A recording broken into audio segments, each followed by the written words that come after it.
Dans cette vidéo, nous allons voir les équations du second degré,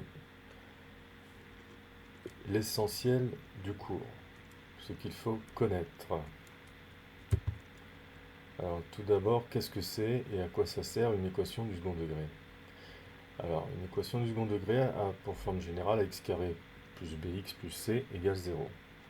Vous avez déjà vu dans les cours précédents, un des cours précédents qui s'intitulait les fonctions du second degré, ce type de polynôme. On étudiait, rappelez-vous, la fonction f de x égale à x carré plus bx plus c.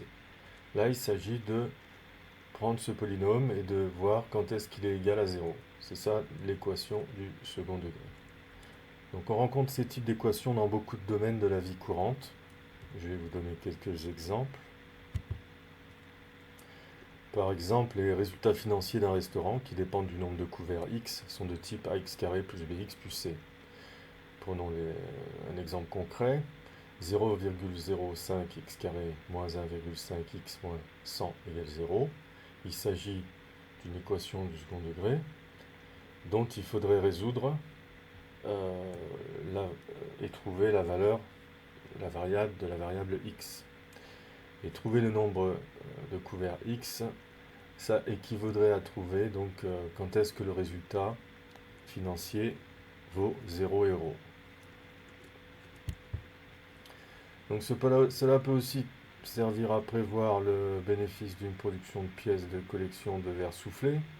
Prenons l'exemple suivant, f de x égale moins x carré plus 60x moins 400. On étudiera la fonction bénéfice f de x, et lorsque f de x égale 0, pour chercher le nombre de pièces produites x pour lequel le bénéfice sera nul. En effet, quand l'équation l'équation du second degré moins x carré plus 60x moins 400 sera égal à 0, ça voudra dire que le bénéfice vaudra 0. Et on trouvera le nombre de pièces x pour lequel ce bénéfice sera nul. Les applications ne sont pas que financières, on peut aussi utiliser les équations du second degré dans le domaine de la préservation de l'environnement, de l'écologie donc. Prenons cet exemple, f de x égale moins 0,7x carré plus 21x moins 86. C'est une fonction du second degré qui nous permet de trouver la concentration d'ozone en microgrammes par mètre cube en fonction de l'heure x. Donc résoudre cette équation-là, c'est trouver l'heure x à laquelle la concentration d'ozone sera la plus faible, c'est-à-dire égale à 0 microgrammes par mètre cube. On peut aussi construire graphiquement cette fonction associée, et ça va nous permettre de trouver les heures où les taux d'ozone seront minimum ou maximum, comme on faisait pour les fonctions du second degré. Alors comment résoudre une équation? Il y a deux méthodes pour résoudre cette équation. La première, c'est la méthode graphique. On trace la fonction ax carré plus bx plus c. On va chercher les points d'intersection de la courbe parabolique avec la droite d'équation y égale 0, qui est en fait l'axe des x. Et à ce moment-là, ces points d'intersection nous donneront les solutions de l'équation du second degré x carré plus bx plus c égale 0. La deuxième méthode, voilà un exemple. Je vais un peu vite. Voilà un exemple, vous regarderez plus attentivement en stoppant le diaporama. La deuxième méthode, elle est algébrique. On va résoudre l'équation, d'accord, pour trouver les valeurs de x s'il en existe. Alors, voici comment. Il y a plusieurs étapes. On va d'abord calculer le discriminant delta, qui est égal à b carré moins 4ac, c'est-à-dire moins 4 fois a fois c.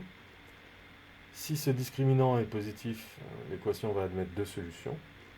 x1 égale moins b moins racine de delta sur 2a et x2 égale moins b plus racine de delta sur 2a. Si le discriminant est nul, l'équation admet une solution double moins b sur 2a. Et si le discriminant est négatif, l'équation n'admet pas de solution réelle. Troisièmement, comment trouver le signe d'un polynôme. Donc voilà, la méthode est en dessous pour trouver le signe du polynôme. Une fois que vous avez trouvé les deux racines de l'équation du second degré, x1 et x2, c'est très facile de dresser un tableau de signes et d'en déduire le signe du polynôme p de x. Alors c'est utile parce que ça peut permettre de savoir quand, par exemple, un bénéfice sera positif